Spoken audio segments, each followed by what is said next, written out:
Right. Hello, everyone. Welcome back to another virtual event with Calyptus. Thanks very much for joining us. If you don't know who we are Web3's gamified hiring platform, helping people all over the world find jobs in Web3 and supporting some of the very best in our industry with their hiring efforts. Today, we have a panel on building globally distributed teams in the Web3 space.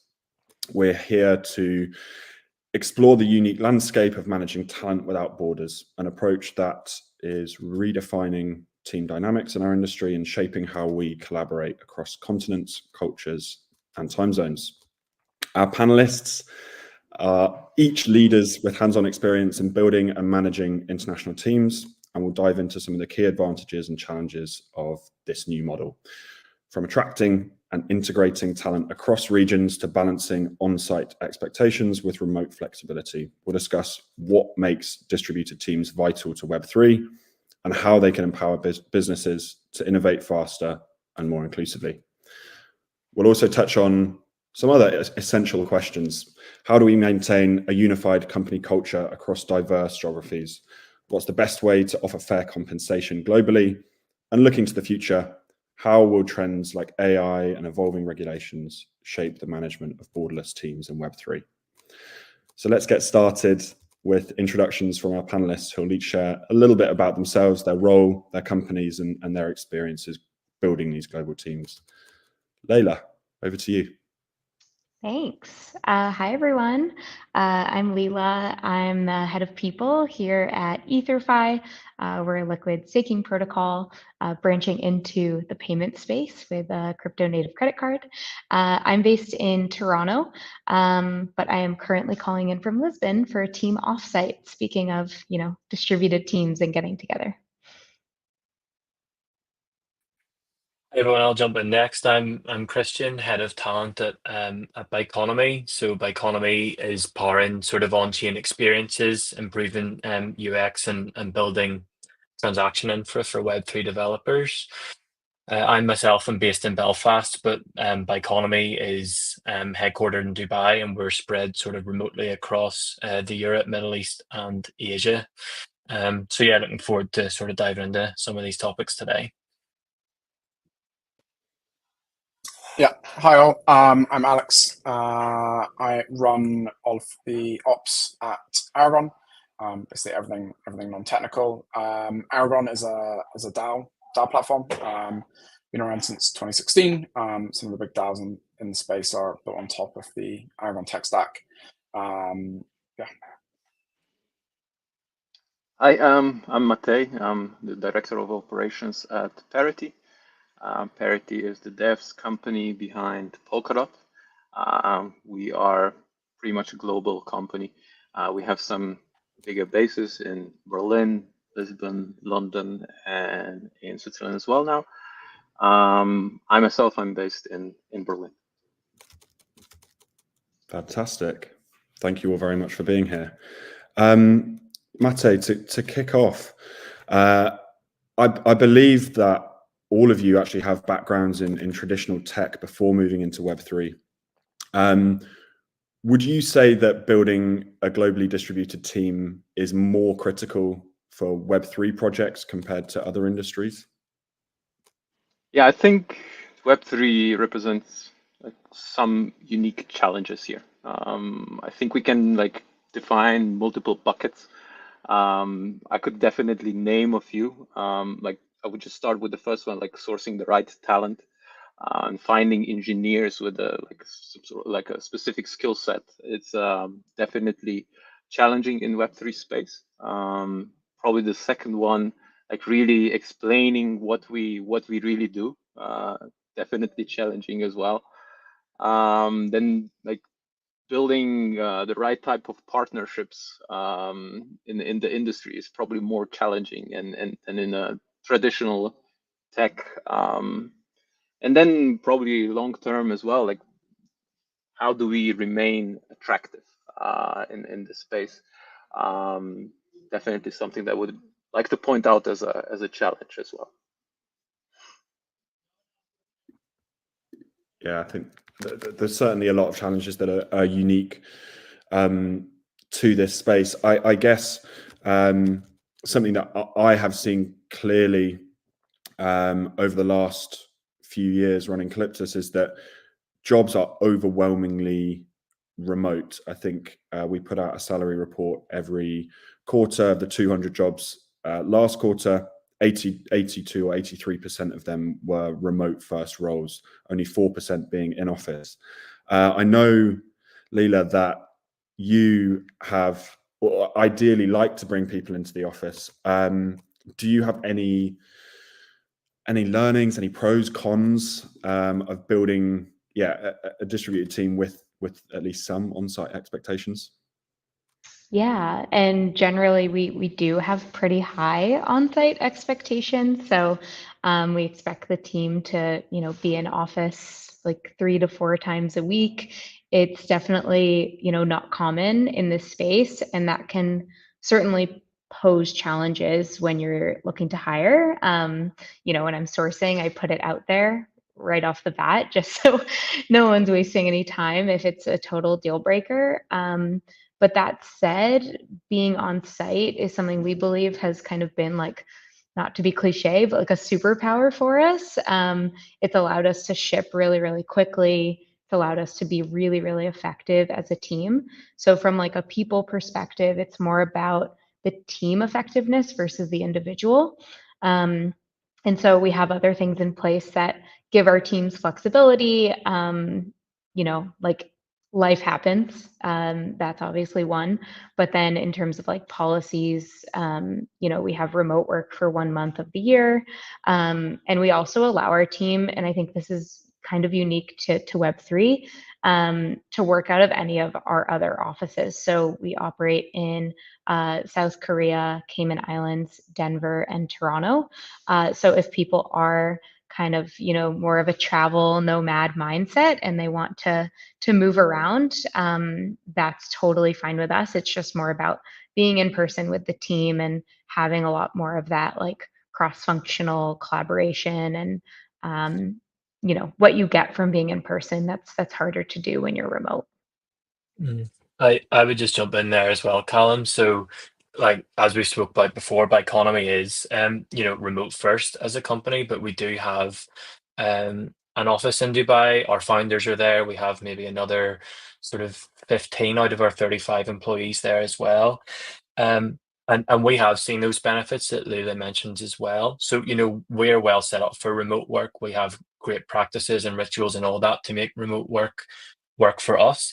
But we've seen the flip side of the coin as well. So we've baked that into kind of how we work, and when we feel like it's maybe worthwhile getting a specific team that is remotely spread together in Dubai or maybe somewhere else, we can see the benefit in doing that, and we do it, and that's something that's worked very well for us amidst a remote first environment. Yeah, I would maybe also like to add a couple of points to that, because this is also kind of the practice that we're following as well. I think everyone that is remote first sees the benefit of bringing people together as well. So I think we for sure are organizing one bigger, like we call it company retreat a year, where everyone gets together, gets to meet other people. But we're also giving opportunities for teams to organize their own on-sites multiple times a year. Which has been proven as very beneficial as well. Yeah, just jumping in and adding a ton of in on top there from our side. It's like, I think a very important piece of our culture has been like that we're remote, but it's also been that we have in-person work. So we meet up once a quarter as a whole team in a different city. Normally somewhere remote where the team can like be fully focused together. So we do an intense week of work, so 4 weeks a year, and we really see a benefit from that. Each quarter, it's almost like a burst of energy for the whole team. Improve shipping. We normally hack on some issues during that week and try and push like products forward. So yeah, it's a massive value add whenever we meet up in person. But we also see the benefits of being remote as well, especially from a talent pool perspective. Like when we're hiring, finding great engineers is not hard. Finding great engineers who like fit the culture and understand what we're doing from a Web3 perspective can be challenging, especially when we're in such a global industry where, we're meant to be breaking down borders. So like we want to be able to hire from anywhere, but we also still want to get the benefits of, meeting up in person as well. For sure. Yeah, you're all kind of echoing similar points there. There's a lot of benefits to remote work, but actually it's still great to be in person at least every now and again, and possibly more frequently. I guess like from my own experience running Calyptus as a remote first company over the last 3 years or so, I'm really interested to understand from each of you how you go about hiring talent from different geographies and regions. And once you've made that hire, how do you make sure that your new employee feels included and integrated into the team from day one? Alex, perhaps we'll kick off with you. Yeah, so I mean, hiring globally is hard. We use great partners, number one, to help us out, like Calyptus to start with. But yeah, hiring, obviously the process is different. You don't get that face-to-face time in person when you're hiring. So, we try and address that during the hiring process. Multiple interviews, tech challenges. We normally get a pretty good feel for people through that process. And then really it's once people start getting onboarded. So number one, we make sure that we have like a very strong onboarding for the first few weeks, multiple check-ins. We have point of contact within the team, so almost like a buddy system. Make sure they're like integrated from day one. Have the impact of someone not being on a tool in a remote first org is huge. So we have a really strong process around that, making sure people are like up to speed as soon as possible. They get the company culture as early as possible. But I suppose again for us, it's having those offsites. They're never more than, when someone starts, they're never more than a couple of months away from meeting everyone. And normally it's shorter. So, they're maybe a month away from meeting the full team, which makes a massive difference. So, they normally get involved from a culture perspective very early on. And then the final thing is, making people feel like welcome. So, that like something small like our welcome pack when people join the company, so they, have some Aragon swag from the get-go, I think is important. It makes people feel welcome from day one, especially when they can't see you in person. It's something we worked very hard at over like the last 18 months, and I think it's been pretty effective. What's in the welcome pack, Alex? Different thing. Well, normally just Aragon swag. It's not extensive, but it's just making sure that people have something tangible, Aragon related on day one, which I think makes a big difference. For sure. And I think you're right, like having a really strong onboarding process that's kind of laid out, process driven, involves meeting with multiple team members across the organization, really early doors, helps with that. I don't know whether anyone else had anything to add possibly there. Yeah, I think one thing that is super important in a remote first working environment is documentation.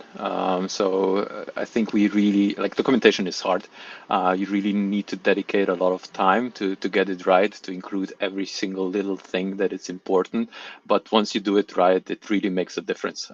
It really helps people to do a lot of work on their own, and most of the time they are kind of left to their device and going through the process. You can guide them, you can support them remotely as much as you can, but in the end, experience is definitely different in comparison to having someone right next to you. So documentation is definitely a big priority, I think. Yeah, and to add, especially on the onboarding side, I think that's huge. I actually wanted to be a teacher my whole life. So onboarding, documentation, that's very near and dear to me. One thing that we've done that's worked pretty well, when possible, we'll fly the new employee to Cayman, which is where like most of our team is, our headquarters.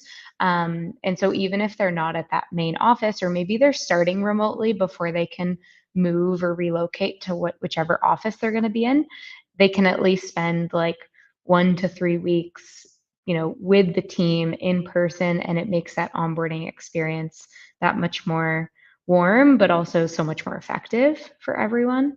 So that's worked really well when, you know, when the stars align and the calendars work. Or even like we've done, like we have a couple new hires that are going to meet up with our team at DevCon, for example. So like at a conference, if it's close to where they're living, you know, there's opportunistic ways that you can look at it and still be kind of scrappy, and have fun with getting the newbies together with the team. Yeah, I'd echo all the points on the onboarding, so not to labour those too much, but something that was done with me and we've done with hires since I joined Biconomy 2 years ago is we do like a really detailed run through with the new hire of what their 30, 60, 90-day plan is. I think most people, when they hear 30, 60, 90, they want to just sort of curl up inside. It's not the most attractive thought, but actually for me, when I joined my role, I found it really helpful. It gave me a great vision as to what my first 3 months in the role were going to look like. It was great to get that sort of face time with, you know, whoever the relevant people in the business were, to talk through what's important for this role, how are we going to get there. And then you had something to work towards. So when that natural onboarding period where you're getting lots of face time with lots of people maybe phases out a little bit, you know exactly what your focus is. And so we've been really intent on baking that into our onboarding process as well, and it's worked very well. Yeah, absolutely. Setting pretty clear expectations, particularly in a remote team, very important. I'd agree. So we've spoken a little bit about then, you know, how to make employees feel integrated early on. I think that brings us quite nicely to talking about culture and productivity. Christian, again, how do you manage culture, productivity across multiple time zones, across cultural backgrounds? And do you have specific practices that you use or tools that you use that have been key to finding some sort of success there? Yeah, I mean, the first thing I would say is it is hard, and I don't think there's any sort of one magic ingredient. Um, what's worked for us is we find that while we're remote first, we do need considerable overlap across everybody in the business. So not just within one team, but actually all teams, because there's so much cross-functional work that goes on. So what that means for us is we'll hire in Europe, the Middle East, and Asia. And anywhere in between there, but not either side, which means that yes, you know, the async practices need to be there. So for example, we've made sure that all important information, you know, on Slack is not in private groups. We did a full sort of cleanse to make sure everything is kind of visible, and stuff that needs to be documented is documented, you know, somewhere more formally. I think a lot of teams are just using Notion, like a lot of companies. But also, so while all those async practices are great and make a lot of sense, we also realized, especially in Web3 where things move so quickly, it's important to have that opportunity to have face time together on meetings, to, you know, strategize, to do, you know, product discovery, whatever it is. How that plays out in each team, we haven't set down a gauntlet as to you need to do it this way. We delegate that to the leaders of each team as to what that means for them. Some leads in our company meet with the folks in their team daily on a call. Other people it's maybe weekly. But you know, for us, it's important that that time is there, and how that plays out can depend team by team. Yeah, on the interesting point around the time zones and having teams. So we do something similar. We don't limit where people work, but we do have core working hours. So we have like a set of CET core working hours where we expect people to be online for like 5 hours, where everyone overlaps at the same time. And then obviously people can work however they want, wherever they want in the world, as long as they're online in those hours. And that made a huge difference to us. And then the only other thing I would add to that is we have like very clear ceremonies. So, you know, we have like a very clear like monthly structure, weekly structure, like quarterly structure. So people know when, you know, sprint reviews are. So we have the whole company in every sprint review, things like that. So there's like clear like company ceremonies, which people can sort of get into the flow with the working hours, making sure they overlap. So yeah, that's how we manage that. Yeah, I would just like to add a couple of points regarding the tools. I think nowadays we are so advanced with all the calendars and everything that we're using that we really can define when we are available, when we're not available, and that works quite great. But we really want to promote the autonomy among the entire workforce so they can choose where they work from and when they work. I think also then we have a lot of these project management tools, like developers depend on GitHub a lot. Like on the non-devs part of the business, we depend on Asana a lot, where basically it's all about the collaboration. So you don't necessarily have to respond the next minute, but you will at some point. So you allow work to progress even if people are not on the same time zone. Yeah, there's one thing we've done or that I'm pushing for. It's slowly happening because, you know, our team is working at all different hours and all hours of the night sometimes, depending on what's going on. And so I've encouraged the team to, you know, if they're reaching out to someone at a really odd time, to just like say not urgent at the beginning of the message or super urgent, I need you. And then that expectation is set. And that really helps build the culture as well, because it can be hard when your team is distributed globally. Like you can be getting messages at all hours of the night, and there can feel like there's, you know, that expectation to reply all the time. You know, we're in a pretty intense industry where, you know, crypto doesn't sleep. But we have to sometimes, right? So knowing what's urgent and what's not, and that expectation from your team, especially as a whole, as a company, when everyone's doing that, can work really, really well and just help them also even just prioritize the messages and requests that they're getting. I think one thing that also has kind of became a part of our culture is also to always add to the chat tool that we're using, what is your current status? So there you have a lot of OOOs and away from keyboards and away from keyboard until this certain time, or working from a different time zone. I think this is kind of a part of our culture now.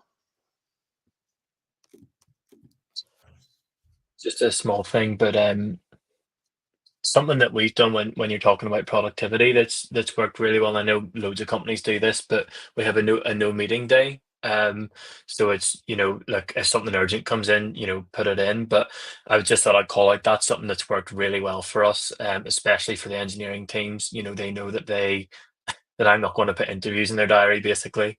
And people really like that and know that they have that time to focus and get on with their deep work.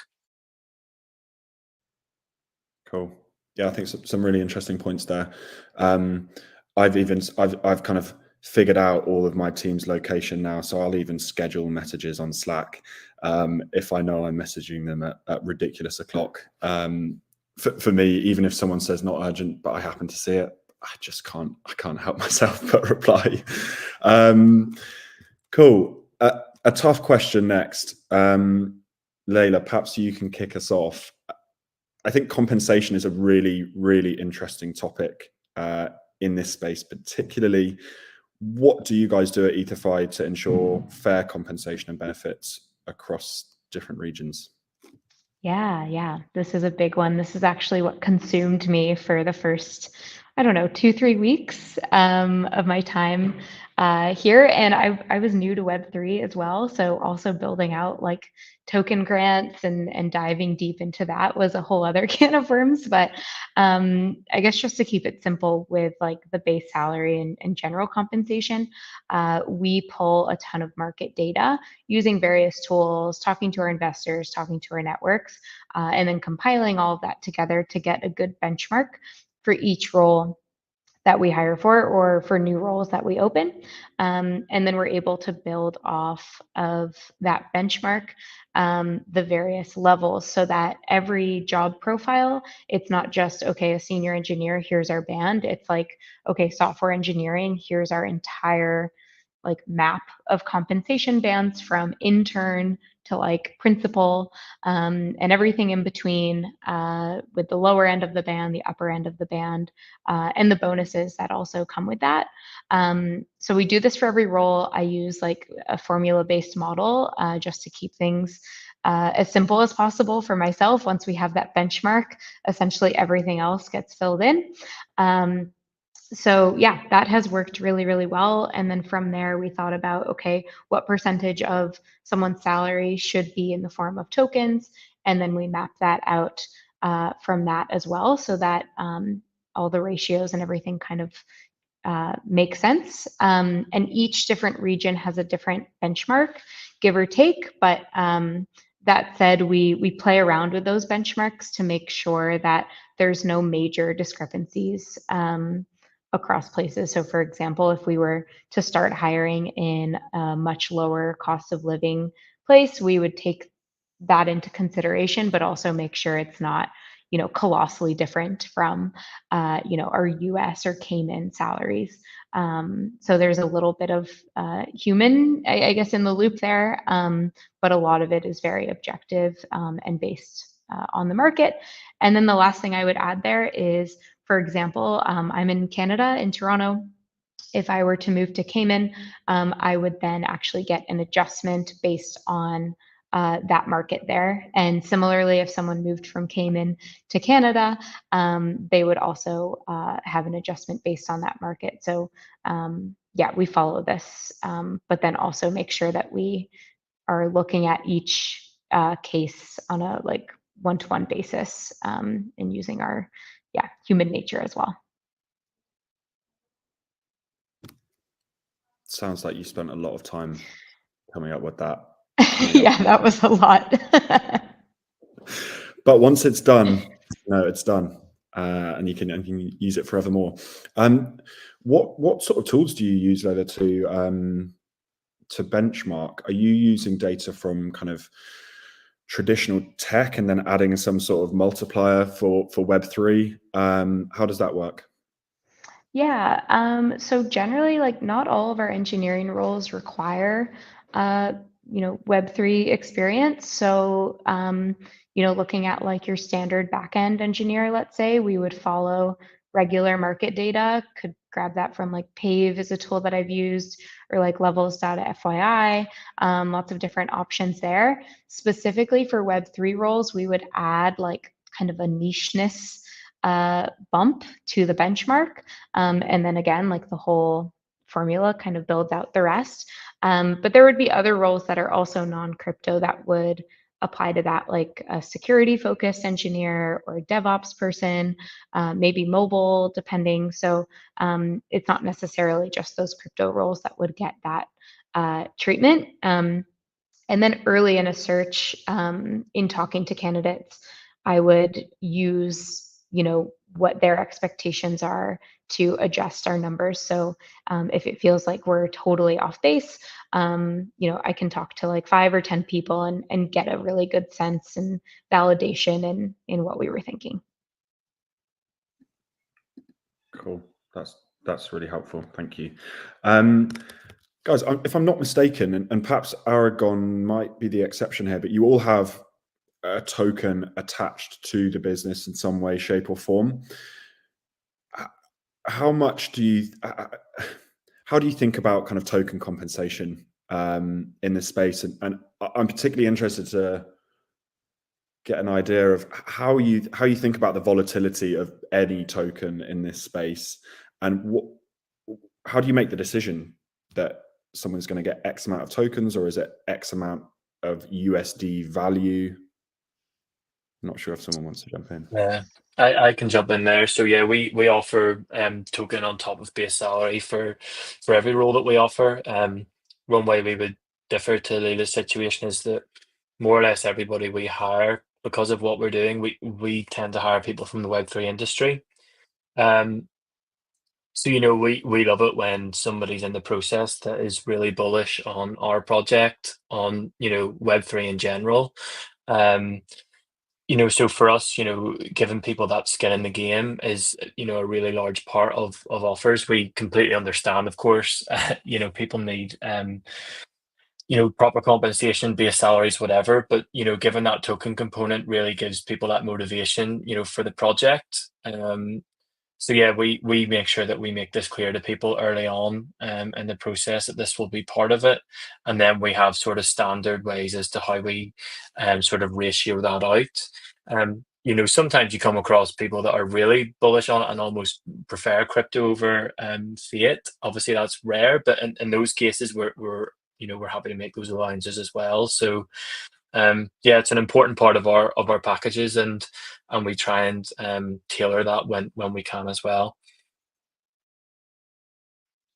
We approach this similar but a little bit different. So as well, every team member gets a part of the compensation also in token, but it's more on the performance base. So basically, it's paid out as a performance bonus. We do both. We do the performance bonus and the token grants.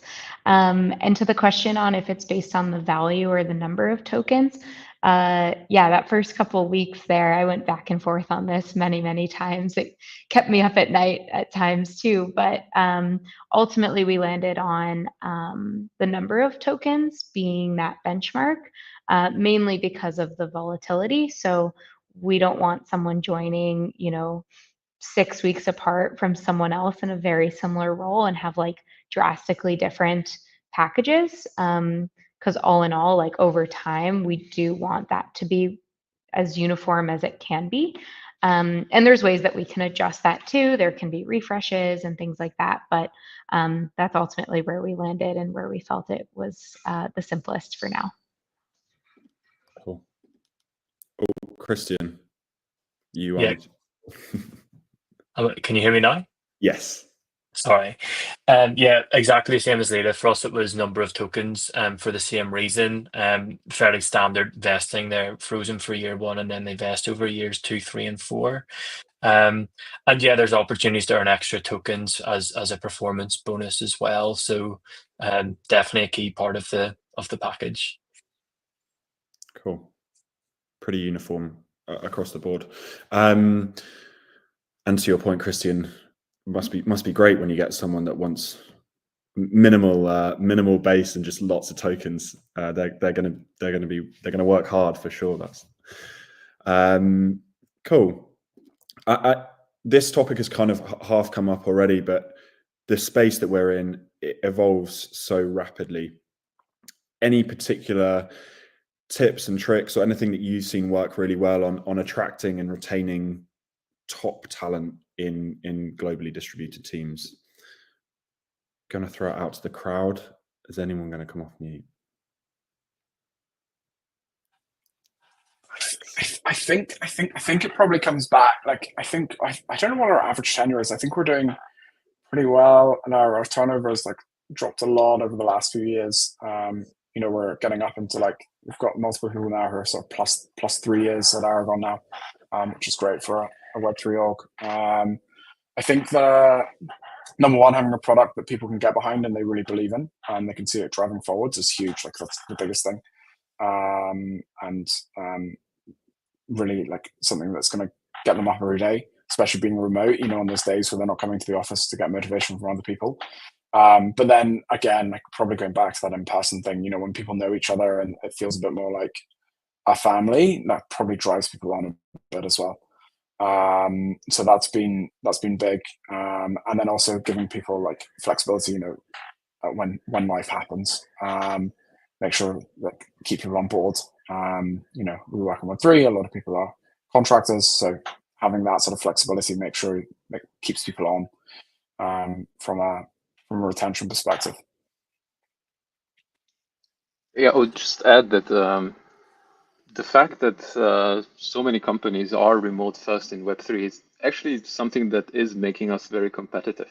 I think a lot of people, especially developers, prefer that kind of working, or like at least have this option to choose how they can work and where they can work from. I think this is making the entire industry very, very competitive, and it might be making some Web2 developers moving to Web3 because of that. My personal opinion, but hopefully there's some data behind it that can support this as well. Something I've noticed in Web3 as well, more so than any other industry, in my opinion, is that people genuinely are mission driven. So I know everybody when they interviews for a company says they're motivated by the mission of the company, but I think in Web3 it genuinely is true when you're hiring from that Web3 talent pool, because generally, candidates are motivated by the thoughts of, decentralization and moving towards that. So, whenever you're trying to attract and retain talent, it's all about us communicating well. What are we contributing to the space? What's our vision? What are we trying to do? If you hire people that are motivated by that vision, then that's great, and that genuinely does play into your hands when it comes to negotiating offers and things. And then equally, when it comes to retaining those people, it's about keeping the communication channels open. Are we still working towards that vision that we've always talked about? What are you contributing to it? How are we going to make it better? And giving those employees autonomy and a say in how we get there as well. I think there are things we find to be really important at Biconomy for attraction and retention. Yeah, we've launched our first pulse survey about 3 months ago, and we've now done it twice. It's kind of quarterly. And when you have a really new team that's like, yeah, everyone's like a year plus in, like our team was only founded about 2 years ago. Obviously everyone's going to be pretty engaged. Retention's very strong when you're growing and when you're new, but the pulse survey definitely serves as a really good avenue for gathering feedback and understanding where people are at, where we can improve, and doing things like stay interviews before someone leaves, meeting with them like on some regular cadence to just get a sense of like candid feedback, how they're doing, and really making sure that the managers are leaning in there on their one-on-ones and seeing what each individual values. I think, like Christian said, most people in the space are going to be really mission and vision driven, but everyone's going to have kind of a different pie chart on the different factors that motivate them, whether it's compensation or flexibility or remote or on-site. Believe it or not, there's some people that prefer on-site. It's a smaller chunk of the pie, but they do exist. Yeah, all those different factors. And so there's a lot of differentiation that has to happen when looking at each individual, and then looking at your own company and like what your strengths are, because that's going to be different across the board too. So yeah, kind of back to the teacher hat, but treating every student differently based on how they learn.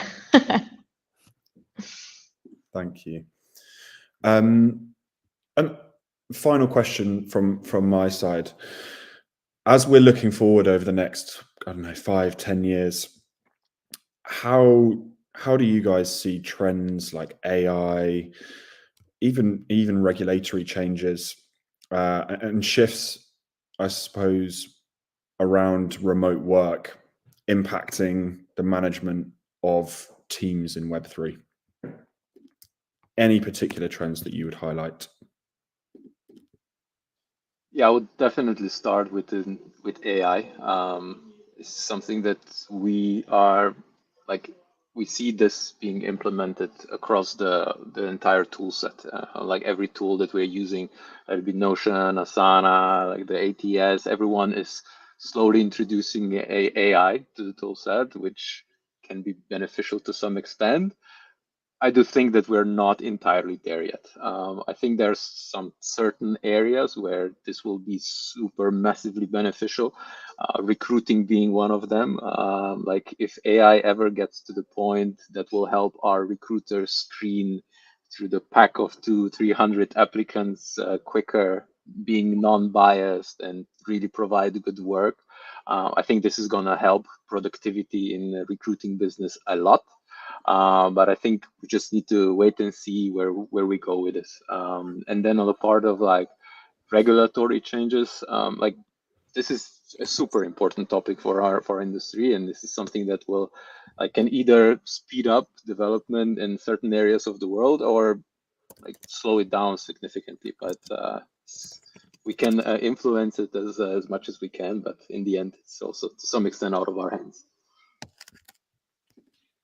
Yeah, I would probably say on the AI front, I think the AI will certainly boost productivity. I don't think it's probably going to be a tool that helps people fulfill their roles at a much higher potential. What I would say, interesting from the recruiting, speeding it up, I was thinking of it from the other side, from an AI perspective, of making it actually more challenging, and already seeing it. Cover letters, CVs, ChatGPT driven. We've had multiple interviews now with bad actors who are like using ChatGPT in interviews to answer questions. We're not far away from probably having AI people on those calls answering answers that I'm asking from an AI perspective, and they'll sound great, and it would be hard to know if this is a real person for a remote first organization. So maybe we'll be moving more back to those in-person interviews. But I see that as being like maybe a challenge going forwards, especially from like a talent perspective for remote teams. Yeah, I agree. And I think we all know AI has incredible potential to make us more productive. We've made that point, and it absolutely does. But I think in the people and talent space, we need to be careful that we don't get too obsessed with that, because if you think about everything we've just talked about today, a lot of the sort of value that we bring as a function, it's been emphasized that it's actually the human touch, and it's when we talk about onboarding and making people feel comfortable and bringing people from different cultures and diverse groups, all that sort of stuff.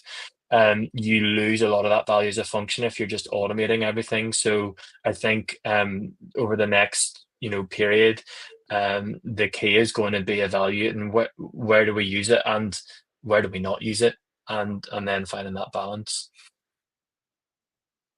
Yeah, I think that there's times where it saves me a lot of time, like building out a rubric. If I know exactly what I want it, to look like, it's not a good end product necessarily, but it's a really, really good starting point that I can then share with, my people managers and say, okay, how does this look, from a competency standpoint for the role?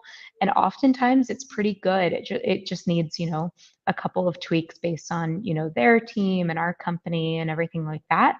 When that type of work, building out like a full chart of every level and all the different competencies, would have taken hours and hours and hours of collaborative work with the team.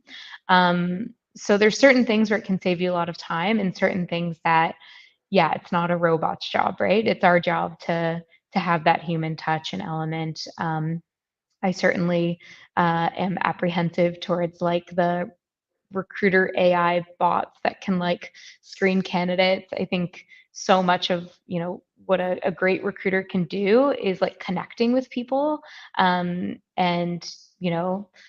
joking around and making it an actually enjoyable conversation versus a transactional one. So yeah, I think there's a time and place, but when it works, it can certainly save a ton of time. And that's coming from a team of one. So that's very valuable to me. I'm sure you need it. Yeah, I think I completely agree. I think there's a lot of benefit that can come from using tools like AI, but it still can't be trusted to do relatively simple things, right? So letting it loose, doing all your sourcing for you is probably a bit of a dangerous game right now. From a Calyptus perspective, we're definitely exploring all sorts of avenues on how we can use AI to better kind of match candidates with roles. It's not so much helping you find the perfect candidate immediately, but if we have extra information on assessments that they've completed on the platform, or they've verified their experience at X and Y past employers, then we can start to match them more effectively with roles that are looking for that skill set or that particular background, for example. So I think there's definitely ways that it will be used, and it will be very helpful, but we've just got to be a bit careful about going overboard too soon. Brilliant. Well, thank you all so much. I'm wondering if we have any questions coming in from LinkedIn or Twitter. So we'll just hang about for a moment. One for Leila. Do you think AI might reduce productivity when using it? Yeah, it's actually funny. I think that question came about 20 minutes ago and maybe covered some of that. I think it depends on, how it's used, really. It can maybe give you more work at times, and at others can really save you a lot of time. So just being strategic about what you use it for. Yeah, I'd agree. We slightly touched on this too. Talking about tokens and when they're not performing well, is that a time, and I think you all said you kind of base it on number of tokens. If the token were to fall a considerable amount, is that when you start considering kind of topping people up? Do you perhaps tie that again into performance? A lot of you said that performance was really important there. Yeah, what have you seen previously? Yeah, for us, it's tied into performance, like we mentioned. So there's opportunities there, on a regular basis to get them topped up. We also do just general compensation reviews of both base salary and tokens. So if there's a major fluctuation one way or the other, we can look at that. But I think the best way to have a level playing ground, like we said, is just number of tokens, and it helps sort of handle a lot of these topics, in good times and bad. Mm-hmm. At least it's fair across the board. Yeah, I think it's also just part of the reality of it. And you can even look at public companies in the same way with RSUs and the stock price going up and down. Like, that's also just going to happen. And that's part of how it goes. So. Brilliant. Well, thank you all so much for joining us. I really enjoyed that. And thank you everyone else for tuning in.